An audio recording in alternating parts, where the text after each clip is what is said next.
जिस प्रकार शेर हिरण को मार डालता है, उसी प्रकार काल भी सुर, असुर, खगाधिप, जेते, जेते यानी जितने प्राणी हैं, किसी को नहीं छोड़ता काल।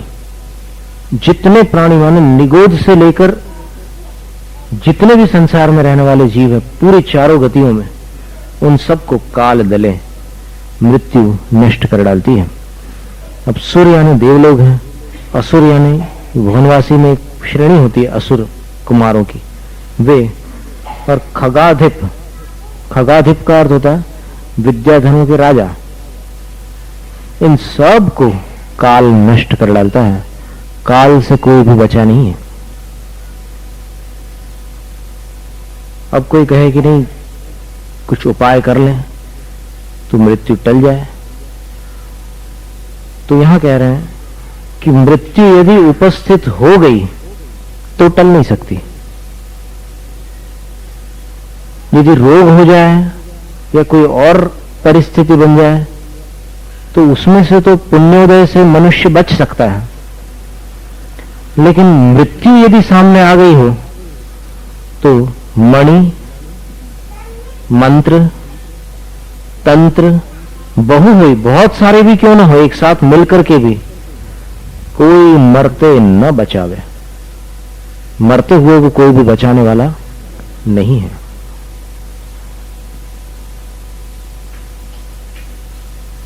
श्रीमद् राजचंद्र जी कहा करते थे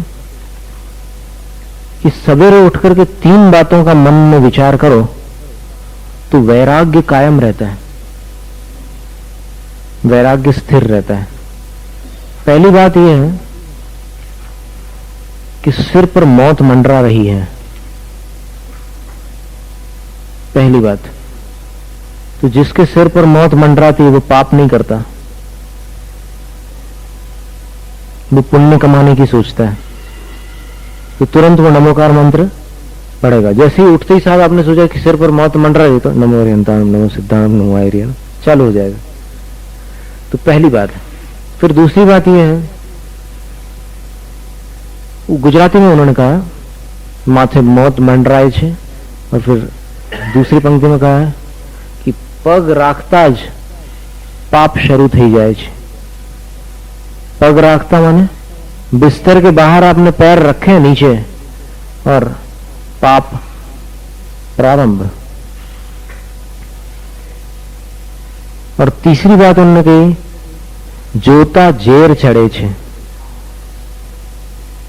देखते ही साथ, यानी वो दृष्टि विष जिसको बोलते हैं ना, मन में पाप उत्पन्न हो जाता है किसी चीज को देख करके, किसी रूप को देख करके, तो वो जहर चढ़ जाता है।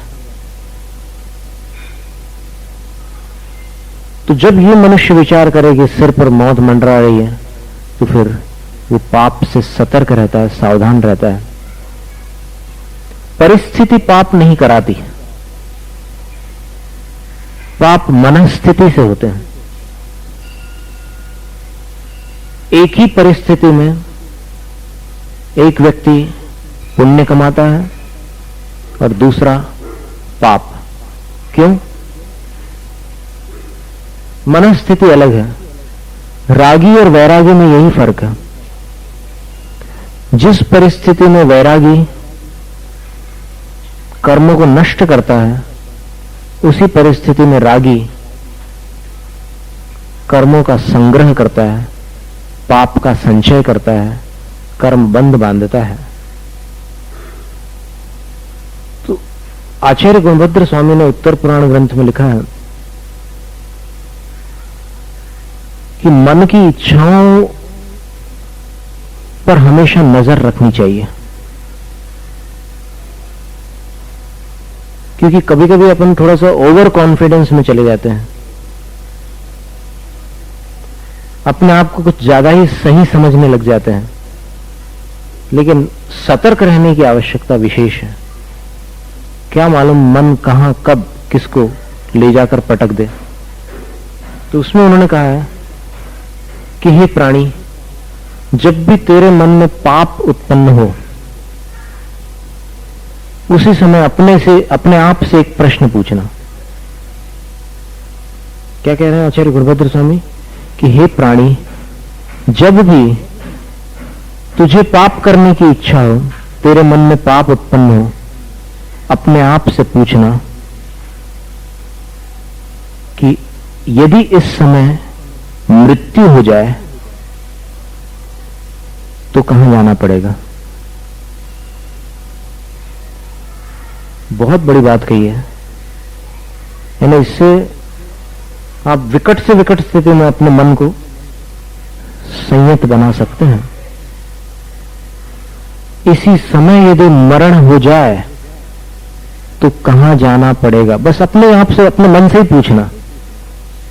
अपना मन जब पाप की तरफ चला जाता है तो अपने मन से पूछना कि इसी समय यदि मृत्यु आ गई तो कहां जाऊंगा। बस ये एक प्रश्न अपने को पापों से बचा सकता है। आचार्य गुणभद्र स्वामी नेमिनाथ भगवान की कथा में कृष्ण जी के वर्णन के अंतर्गत ये चर्चा की है। तो मृत्यु के समय कोई बचा नहीं पाता, यद्यपि लोग बहुत प्रयास करते हैं। और कभी कभी लोग मृत्यु के पहले निराश हो जाते हैं, और कभी कभी मृत्यु आने पर भी आशा रखते हैं। दोनों गलती पर है। मृत्यु आने के पहले निराश हो जाना जीवन से, ये भी नेगेटिविटी है, नकारात्मकता है। और मृत्यु आने पर भी जीने की चाह न छोड़ना, देखो जीवन लंबा बढ़ाने में कोई सार नहीं है। जीवन के दिन बढ़ाने से क्या उपलब्ध होगा। एक कहावत है अंग्रेजी में, don't try to add years to your life, try to add life to your years।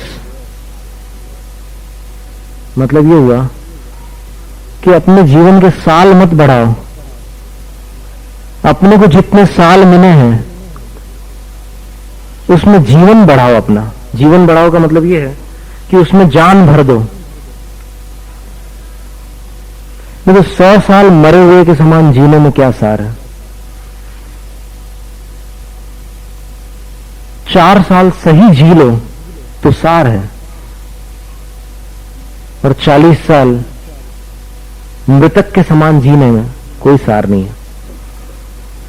और नकारात्मक जो व्यक्ति होता है, जो हमेशा निराशाओं में और फिर उल्टे सीधे विचारों में अपना समय निकालता है, वो एक जीवन में एक बार नहीं मरता, कई बार मर चुकता है। जितनी बार उसने हार मानी है, हार मानना ही एक प्रकार की मौत है। जितनी बार वो विषय आशाओं के आगे परास्त हो जाता है, उतनी बार मरता है। तो मरने से कोई बचाने वाला नहीं है, लेकिन जब तक जिंदा है तब तक आत्मा के पास इतनी क्षमता है, जिसको भूलना नहीं, कि यह आत्मा अंतर मुहूर्त में वो कार्य कर सकती है कि जो कोई दूसरा पुरुषार्थ रहित मनुष्य जीवन भर नहीं कर सकता। इस विषय में पद्म पुराण में एक कथा आती है कि जब राम ने शत्रुघ्न से पूछा कि तुम क्या चाहते हो, क्योंकि भरत तो दीक्षा चाहते थे, संन्यास चाहते थे। राम लक्ष्मण तो दोनों व्यवस्थित थे, दोनों भाई साथ में संतुष्ट थे। शत्रुघ्न से पूछा कि तुम क्या चाहते हो, तो शत्रुघ्न बोलता है कि मुझे मथुरा चाहिए। तो राम कहते हैं कि मथुरा में रावण का जमाई राजा मधु राज्य करता है, और उसके पूर्व संबंधी असुर कुमारों के इंद्र चमरेंद्र ने उसको एक शूल रत्न दे रखा है। सहस्रांतक शूल उसका नाम है। यानी युद्ध में अगर उस रत्न को ऐसे छोड़ दिया जाए प्रहार करके, तो फिर हजारों को नष्ट करके ही वो प्रहारकर्ता के हाथ में लौटता है। इसलिए क्यों व्यर्थ में तुम मथुरा के आग्रह मथुरा का आग्रह करते हो। लेकिन शत्रुघ्न मानता नहीं कि मुझे अगर आप देना चाहो तो मथुरा दो, वरना मुझे कुछ नहीं चाहिए। बाद में फिर दिव्य ज्ञानी के उपदेश में जब ये शंका उठाते हैं कि शत्रुघ्न ने मथुरा का हठ क्यों पकड़ा, तब फिर बोलते हैं कि इसका पूर्व जन्म का वहां से नाता है, संबंध है। और शत्रुघ्न जब पूरी सेना लेकर के मथुरा की तरफ जाने लगता है, तब राम अपना धनुष, वज्रावर्त धनुष शत्रुघ्न को देते हैं और फिर एक वचन लेते हैं उससे कि देख शत्रुघ्न, तू जा तो रहा है लेकिन मुझे बहुत चिंता है। शत्रुघ्न फिर श्री राम के हाथ पकड़ करके बोलता है कि भैया, मैं आपका भाई हूं, यही पर्याप्त है विजय के लिए, फिर आप चिंतित क्यों होते हो। तब राम कहते हैं कि शत्रु बलवान है इसलिए चिंता होती है। तो मुझे एक वचन दे कि जब मधु के पास शूल रत्न हो, क्योंकि वो देवताधिष्ठित अस्त्र है, तब तो उसके ऊपर चढ़ाई मत करना। शत्रुघ्न कहता है कि ठीक है भैया, आपके आग्रह से मैं ये वचन देता हूं, और चला जाता है। और जब वहां मथुरा पहुंचता है तो फिर देखता है कि राजा विषय कषायों में लीन है, उसको कोई राजकाज की परवाह नहीं, मंत्रियों के भरोसे सब चल रहा है। वो बगीचे में अपनी रानी के साथ बैठा हुआ है। तो फिर शत्रुघ्न को लगा कि भैया को जो मैंने वचन दिया था उसकी यहां पर पूर्ति होगी, और उसने तुरंत वहां पर मथुरा की जो आयुधशाला थी, जहां पर सारे हथियार रहते थे, जहां पर शूल रत्न भी था, उस आयुधशाला को अपने वश में कर लिया और उसके बाद फिर मथुरा पर चढ़ाई कर दी। अब पूरे हथियार रुके हुए हैं और सेना के पास जो कुछ भी है वो आकर के अपने हिसाब से लड़ाई कर रही है। राजा मधु को जब समाचार मिले तो फिर राजा मधु ने सोचा कि कौन मूर्ख यमराज के मुख में प्रवेश करने चला आया है, और फिर वो हाथी पर सवार होकर उसके पास जो अस्त्र उस समय उपलब्ध थे उससे युद्ध करता है। और युद्ध करते करते बहुत समय व्यतीत हो जाता है, कोई किसी से कम नहीं था। शत्रुघ्न भी बलवान थे और राजा मधु भी।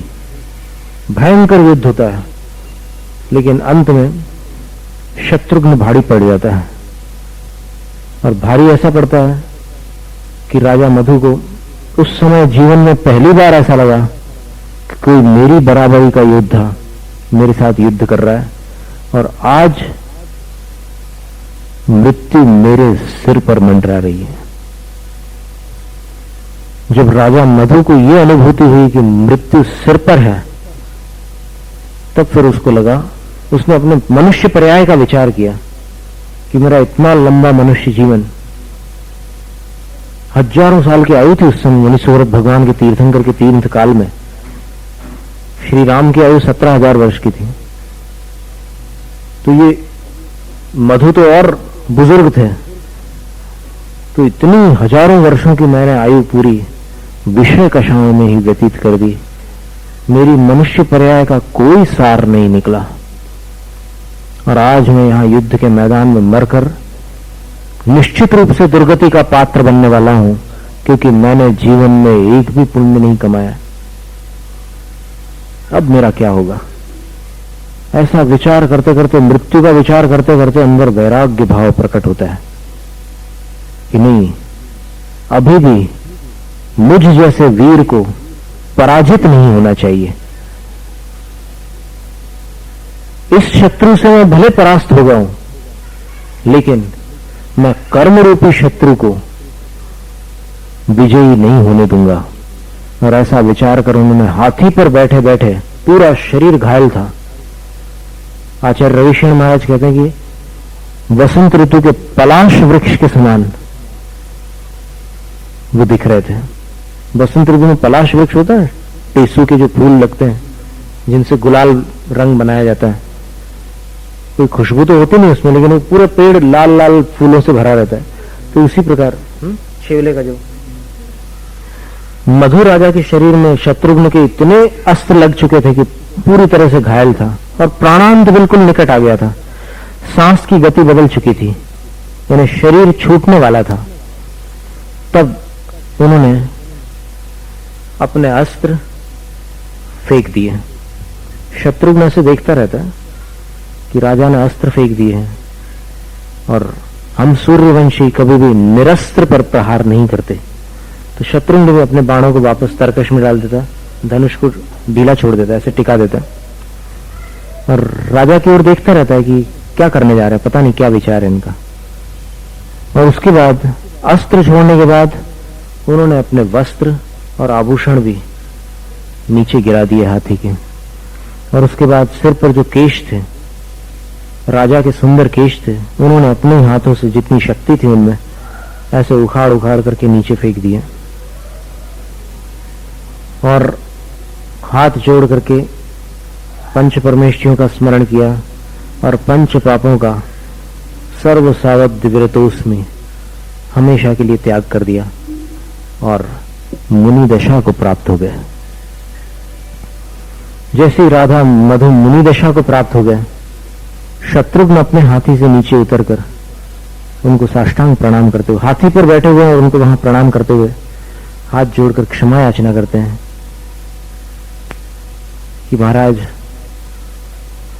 हमें लग रहा था कि हमने आपको जीत लिया, लेकिन आप हमसे भी महान पुरुषार्थी निकले, आपने कर्मों को जीत लिया। हम आपको प्रणाम करते हैं और आपसे क्षमा याचना करते हैं कि हमारे कारण आपको इतना कष्ट हुआ, अभी भी आपके शरीर से रक्त बह रहा है, हम क्षमा चाहते हैं। तब राजा मधु कहते हैं कि हे रिपुसूदन, हे शत्रु के विजेता, हे शत्रुघ्न, तुम क्षमा के पात्र नहीं, धन्यवाद के पात्र हो, क्योंकि हजारों वर्षों से जो मेरा विवेक सोया हुआ था उसको तुमने जगाया है। और बस अब मेरा सबके प्रति क्षमा भाव है, मैं भी सबसे क्षमा चाहता हूं, मेरे कारण जिनको भी कष्ट हुआ हो सबसे मैं क्षमा चाहता हूं और सबको क्षमा करता हूं। ऐसा विचार करके, बोल करके फिर वो बैठ जाते हैं ध्यान में, वही हाथी के ऊपर, और हाथी पर बैठे बैठे अंतर मुहूर्त में उनका शरीर छूट जाता है। तो राजा मधु की ये कथा आती है कि क्षण मात्र में मृत्यु का चिंतन करके उन्होंने वो काम कर लिया जो बड़े बड़े लोग जीवन भर नहीं कर पाते। तो इसलिए सवेरे उठते ही साथ सिर पर मौत मंडरा रही। किसी को पता है क्या कि अपना कौन सा दिन चल रहा है जीवन का? मान लो अपने जीवन के कुछ हजार दिन अपने को मिले हों, तो उन 1000 दिनों में कौन सा दिन है आज का, कौन जानता है? और नहीं जानते तो फिर ऐसा विचार करने में क्या परेशानी है कि सिर पर मौत मंडराती है, और सिर पर जिसके मौत मंडराती है वो भले पापी हो, लेकिन जब विचार करेगा कि सिर पर मौत मंडरा रही है तो उस समय पाप छोड़ देगा। तो पाप छोड़ने का ये बहुत सुंदर उपाय है। और मृत्यु जब सम्मुख आ जाती है तब उसको कोई टाल नहीं सकता। ज्ञानावर्ण ग्रंथ में बड़े सुंदर श्लोक लिखे हुए हैं। कार्तिकेय अनुप्रेक्षण में बहुत सुंदर बातें लिखी हुई है। आउ क्षण मरणम आउम दाउम न सक्कदे कोवी तम्मा देविंदोविय मरणाओ न रखदे कोवी। आयु नष्ट होने पर मृत्यु होती है, और संसार में कोई भी किसी को आयु नहीं दे सकता।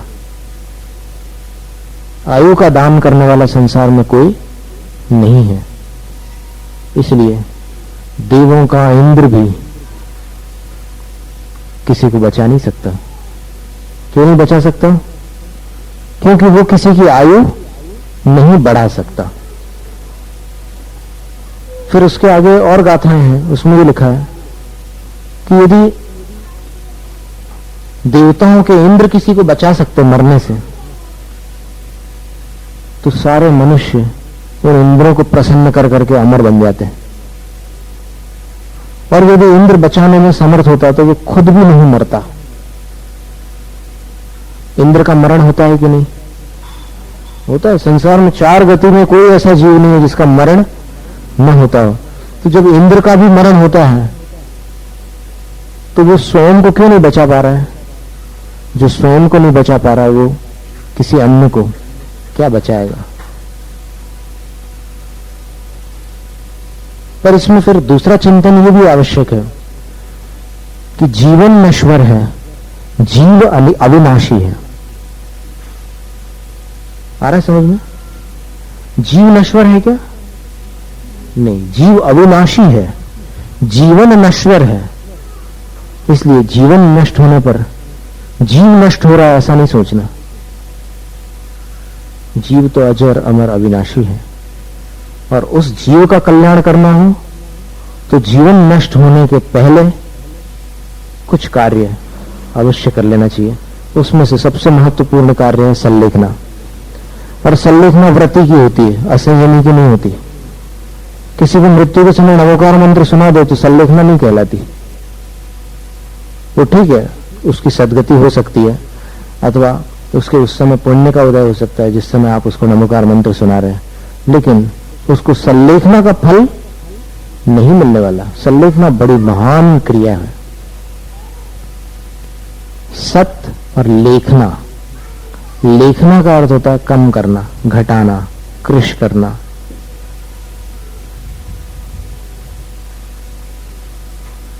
जैसे पेंसिल होती है उसको छीलते हैं ना तो उसका वजन कम हो जाता है। इसी प्रकार संलेखना के समय कषायों को और शरीर को घटाया जाता है। कोई पूछ सकता है कि सिर्फ कषायों को घटा लेते, शरीर को घटाने की क्या आवश्यकता थी? तो उसका उत्तर यही है कि शरीर साधन है, और साधन अगर शुद्ध होगा तो साधना में सहायक बनेगा। साधन में गड़बड़ी होगी तो साधना में भी अड़चन आएगी। जैसे आपको यहां से तारंगा जाना है और जाने का साधन व्यवस्थित हो तो आप एक निश्चित समय में बिना किसी रुकावट के तारंगा पहुंच जाते हैं। और साधन दूषित हो तो आपके विचार, आपके टिफिन और आपके और भी जितने साथ में जो हैं संगी साथी, वो सब कुछ भी नहीं कर सकते। इसलिए साधन को ठीक करने के लिए शरीर को भी कृश किया जाता है, क्योंकि शरीर जितना भारी होता है उतना संलेखना में और ध्यान सामायिक में बाधक होता है।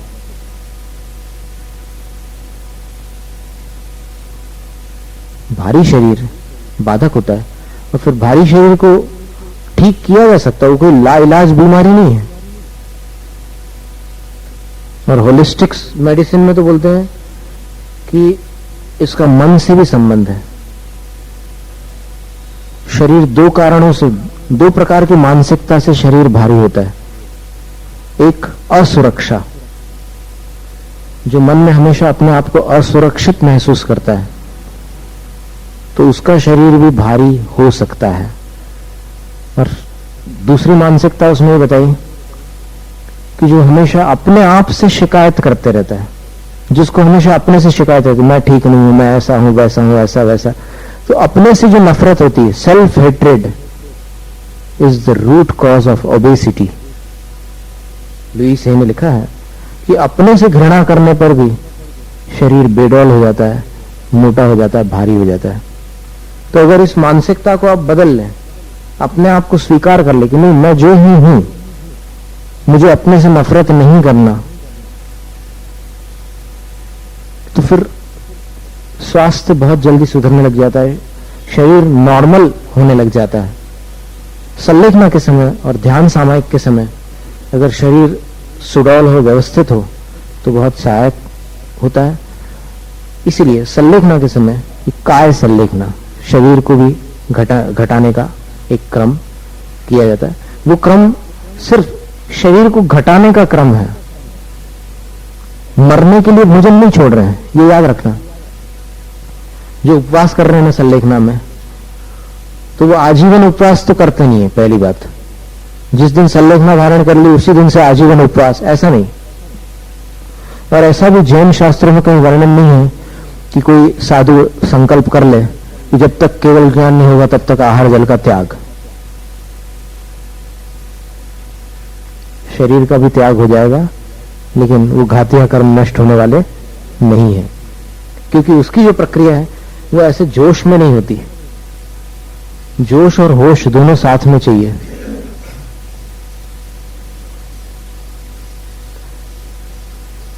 संलेखना में होश अपेक्षित है और जोश भी अपेक्षित है, उमंग भी जरूरी है। और आत्महत्या में होश तो रहता नहीं, अकेला जोश रहता है। संलेखना में होश की जरूरत होती है। तो इसमें कषायों को भी कम करना है और शरीर को भी घटाना है।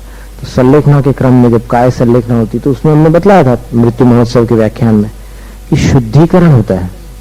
कुछ ऐसे विषैले तत्व शरीर में जमे रहते हैं कि जो उपवास के बिना और काय संलेखना की प्रक्रिया के बिना अलग नहीं होते, मिटते नहीं। दृष्टांत भी दिया था कि नैनागिर में एक संलेखना हुई थी, तो संलेखना के समय आचार्य श्री ने उनको दवाइयां छुड़वा दी थी। अब उनको क्या था कि कैंसर था, उनके पैरों में जांग में जो फोड़े थे वहां कैंसर था और दवाई के बिना चल नहीं सकता था काम। लेकिन आचार्य श्री ने दवाई छुड़वा दी। तो कुछ लोगों को लगा कि साधु लोग तो त्याग ही त्याग की बात करते हैं और फिर किसकी क्या तकलीफ है उस पर ध्यान नहीं देते, पर वैसा नहीं था। आचार्य जी ने बहुत विवेक से विचार करके ये कार्य किया था। तो जब उनकी दवाई छुड़वा दी और फिर काय संलेखना का क्रम बतला दिया कि आपको भोजन में अमुक अमुक वस्तुएं लेनी है, इतनी इतनी मात्रा में लेनी है और इतने अंतराल में आपको उपवास करना है, तो उस क्रम से चलने पर उनका कैंसर ठीक हो गया। कैसे ठीक हो गया? क्योंकि उस क्रम से हुआ ये कि शरीर में जिन विषैले तत्वों के निमित्त से बीमारियां थी वो विषैले तत्व रिलीज हो गए, छूट गए। अब कुछ ये टॉक्सिन्स रिलीज होते हैं और कुछ मेंटल टॉक्सिन्स, जिसको क्या बोलते हैं कि मानसिक इमोशनल रिलीज भी बोलते हैं। तो कुछ भावनाओं में भी कुछ चीजें ऐसी निकलती है। तो साधना की प्रक्रिया के द्वारा मन भी शुद्ध होता है और तन भी शुद्ध हो जाता है। तप से होवे कंचन काया, मन का मैल हटावे। तप से काया भी कंचन जैसी हो जाती है और मन का भी मैल दूर हो जाता है। इसलिए संलेखना बहुत उत्कृष्ट प्रक्रिया है और जहां तक बने जितनी शक्ति हो उसकी भावना तो करनी चाहिए। और भावना करने मात्र से अकेले काम नहीं होता, उसके साथ कुछ प्रयोग भी करते रहना चाहिए, कुछ अभ्यास भी आवश्यक है। नहीं तो आपकी उम्र ढलते जा रही है, दांत गिरते जा रहे हैं, बाल पकते जा रहे हैं, कानों से सुनना बंद हो रहा है, आंखों से दिखना बंद हो रहा है, सारी चीजें आप देखते जा रहे हैं और फिर मुंह से बोल रहे हैं कि मेरी संलेखना हो जाए, करने को कुछ नहीं। पुरुषार्थ के नाम पर बिल्कुल जीरो है, कोई पुरुषार्थ नहीं कर रहे। तो ऐसे बोलने रटने मात्र से संलेखना नहीं होती, साथ में कुछ करना भी अनिवार्य होता है। बहुत सारे लोग सब जानते हैं संलेखना क्या है और जैन शास्त्रों को पढ़े हुए लोग हैं, लेकिन संलेखना कहां कर पाते हैं। पंडित दरबारी लाल कोठिया जी, एक बार हम लोग बैठे, स्वाध्याय चल रहा था और स्वाध्याय में उन्होंने न्याय पढ़ा रहे थे, न्याय दीपिका परीक्षा नोट वगैरह। तो उसमें एक बार उन्होंने एक श्लोक बोला, समीक्ष व्रतमादेय मात्तम पाल्यम प्रयत्नतः। सोच विचार करके व्रत धारण करना चाहिए और धारण करने के बाद पालन करना चाहिए। ये श्लोक बोला और उनकी आंखों में आंसू आ गए। फिर आगे उन्होंने कुछ स्पष्टीकरण नहीं दिया, उनको क्यों आंसू आ रहे हैं उन्होंने इस बात को खोला नहीं। फिर हम आचार्य जी से जब मिले तब आचार्य जी के साथ चर्चा की कि ऐसा प्रसंग एक बार निकला था, तो पंडित जी ने श्लोक बोला था और श्लोक बोलने के बाद उनकी आंखें भर आई थी। तब फिर आचार्य जी ने कहा कि ये उनका अनुभव है, बीमारी के कारण, अस्वस्थता के कारण उन्होंने जो व्रत धारण किए थे पंडित जी ने, वो उनको पालने में असमर्थ हो गए थे, इसलिए उनको आंसू आ रहे हैं। और देखिए वो आंसू उनके लिए कितने कल्याणकारी सिद्ध हुए अंत में, कि व्रत धारण करने के बाद पालन तो कर नहीं पाया, लेकिन अंदर वो वेदना थी और जिसके अंदर अपने दोषों के प्रति वेदना होती है वो एक न एक दिन उन दोषों से मुक्त होता है। और जो उन दोषों को, माने अपने दोषों को जो क्षमा कर देता है और सोचता है कि नहीं पंचम काल है, ये सब चीजें तो चलती रहती है, मैं नहीं छोड़ सकता, वो अपने आप को डुबा लेता है। तो उनके अंदर ये वेदना थी, उस समय उनकी आंखों से आंसू निकले थे। अब बहुत वृद्ध हो गए, पूरी झुर्रियां आ गई, आंखें भी ऐसे झुक गई, लेकिन अंत में इनके अंदर कैसी अंतर प्रेरणा जागी कि उन्होंने कहा कि अब मृत्यु का समय निकट है तो मुझे घर में नहीं मरना बोले,